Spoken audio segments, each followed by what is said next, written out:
Msgr Ryan, brother priest, my dear people of God. One of the hardest questions was asked from me by many of you, which I was not able to answer. I find it very difficult to answer. What was the question? Monsignor, when are you going to retire? And I told them, respect your age. You see me coming down to the altar, somebody has to hold my hands. And that question that has been asked for some few months, now you have the answer. I am now retiring. Today I stand before you with a joyful heart, full of gratitude, full of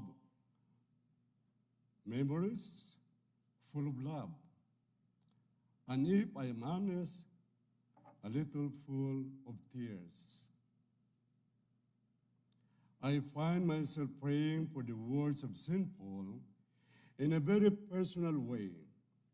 I am already being poured out like a libation, and the time of my departure is at hand. I have competed well. I have finished the race. I have kept the faith. These are not words of defeat. They are words of offering. They are the words of a life slowly given back to God, drop by drop, day by day. When I look back, I see how gently God has led me. 3 years in Angels Camp, 19 years in a beautiful parish of St. Michael, 22 years of waking up each morning and whispering, Lord, who needs me today?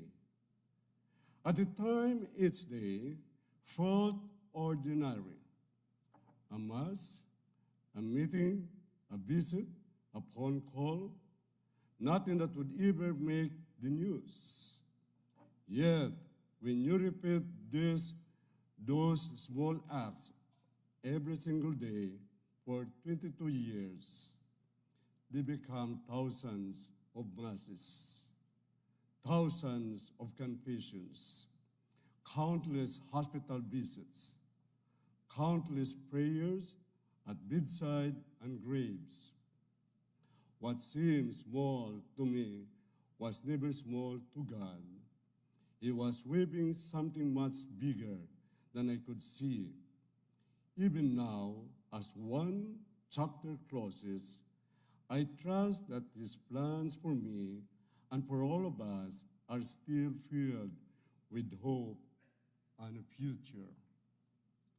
Remembering retirement brings mixed emotions.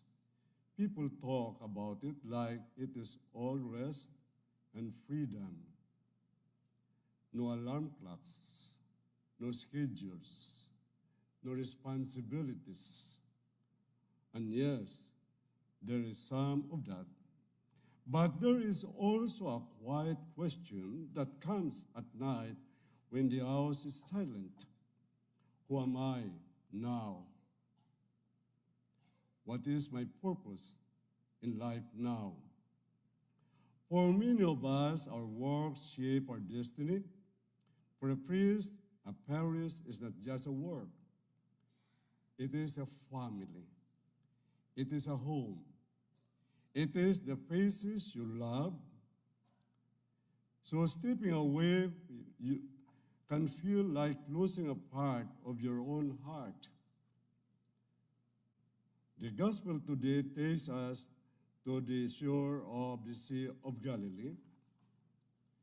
Jesus walked by and sees fishermen casting their nets, ordinary men with ordinary lives.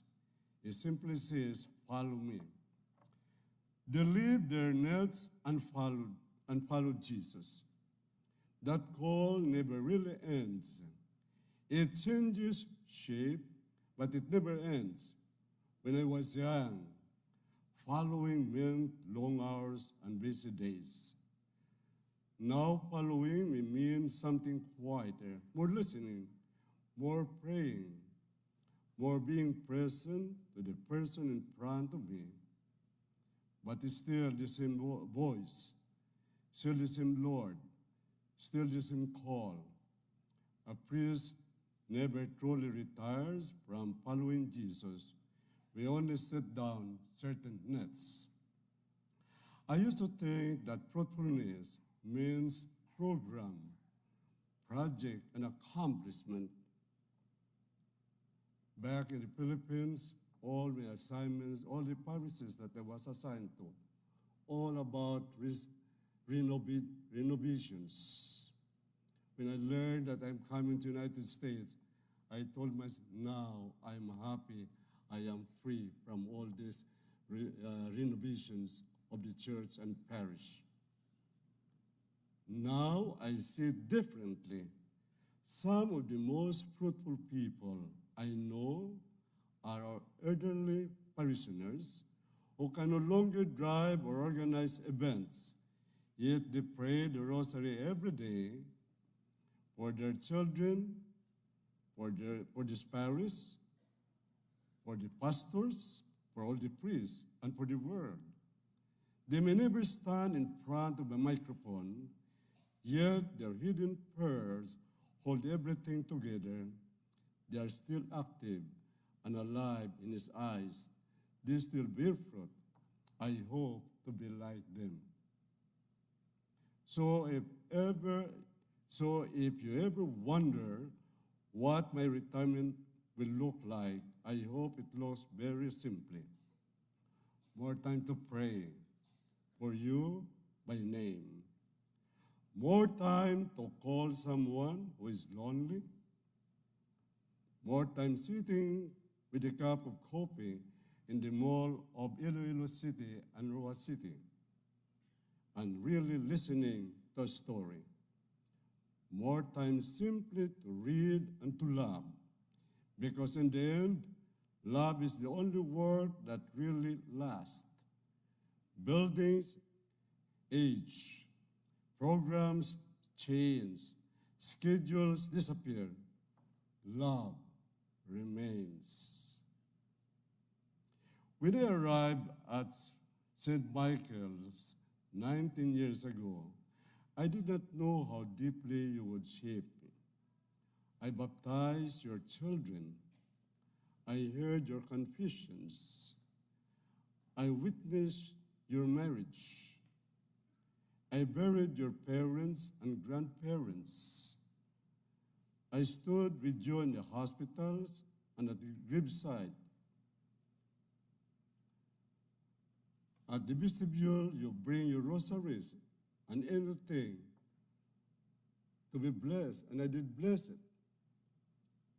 We laughed at the parish dinner and cried through hard times that included in the office. The office is always a joyful place. Through thousands of small and ordinary moments, God made us one family. The parish of St. Michael and you people, my parishioner, have changed me.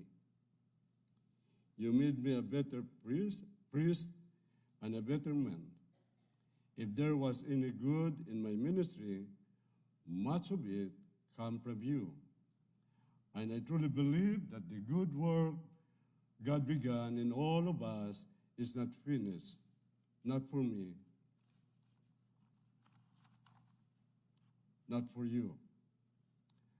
God is still healing hearts, still calling people back, still writing new chapters. Retirement is not the last page of the story. It is simply the next paragraph. So today I do what Jesus asked me. I go home and declare how much God has done for me.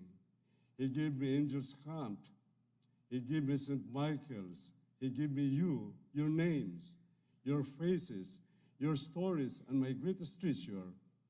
You are my crown of righteousness. Thank you for trusting me. Thank you for giving me. Thank you for walking with me all those years.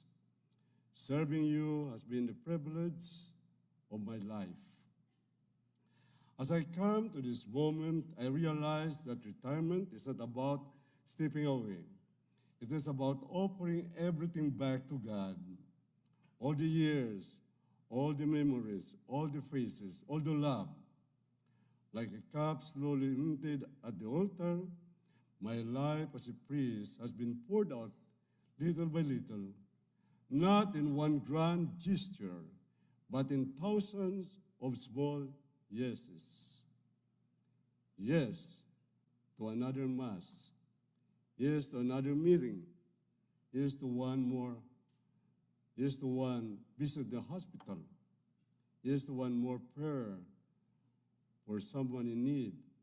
And now I see that every small yes mattered.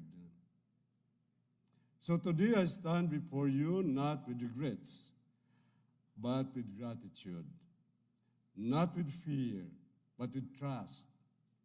Because the same God who called me all these years ago is still faithful now. The story is not over.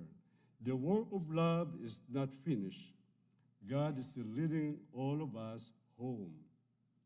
And so, to borrow the word of St. Paul again as my prayer, I competed well, I have finished the race, I have kept the faith. That promise is not just for me, it is for every one of you. For everyone, for every quiet act of love, for every hidden sacrifice, for every prayer whispered in the dark. We are all running this race together. Thank you for letting me run mine with you until we meet again in this altar of the Lord's house. Please remember this. I will be your priest, and you will be my family.